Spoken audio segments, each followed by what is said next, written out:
Kapit na mga motorista, papalo ng hanggang 18 pesos kada litro ang itataas ng presyo ng petrolyo.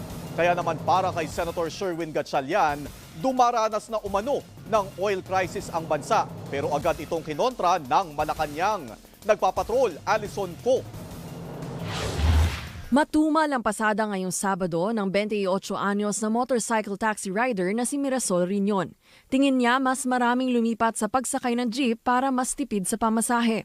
Lampas 15 oras na siyang bumabiyahe para kahit paano kumita at kahit nahihirapan di pwedeng sumuko si Mirasol lalo't siya ang nagpapaaral sa kanyang 8 kapatid sa Bicol. Ang lakas ng impact sa amin kasi yung mga commuters na minsan nagbubook sa amin, mas ginugusto na lang nila mag-jeep or mag-bus para friendly budget na din talaga, para hindi na maapektuhan yung budget nila.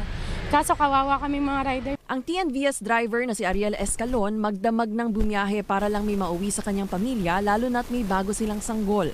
Sa loob ng 8 years ma'am, ngayon ko lang naranasan tong sobrang hirap na pagpasada kasi. Kahit kumayod ka ng kumayod, pagdating ng gabi, maggagasolina ka, halos makakalahati nun nakukuha.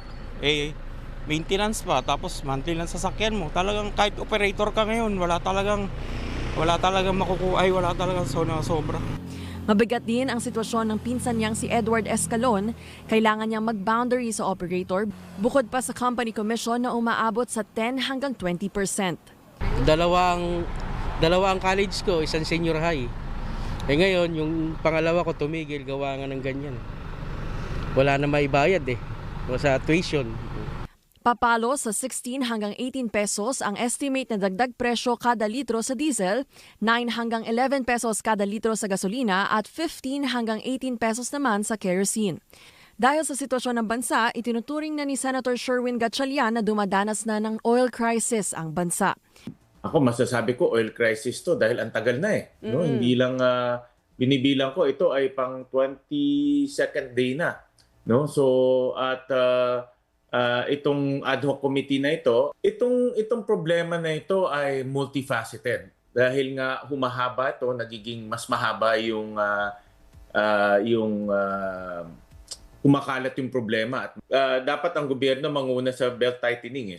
Well, nakita namin for example traveling, kung may mga training or lakbay aral, wag mo nang gawin yon. More or less na identify kami 90+ billion more or less, no? Na pwedeng gamitin pangtipid. Kinontra naman ni Presidential Communications Office Undersecretary Claire Castro ang pahayag ni Gatchalian. Hindi pa daw ito matatawag ng oil crisis dahil hindi naman kulang ang supply ng petrolyo sa bansa. Sa ngayon, hindi pa po kasi nakikita ng Pangulo ang ganyang sitwasyon dahil patuloy naman po tayong umaangkat at nakakakuha po ng supply ng produktong petrolyo. Pero ang gustong ipadama kasi ng Pangulo sa ating mga kababayan ay hindi kailangang magpanik. Dahil sa walang prenong pagsirit ng presyo ng petrolyo, nangangalampag na mga tsuper ng mas pangmatagalang solusyon mula sa gobyerno. Ang panawagan lang naman namin,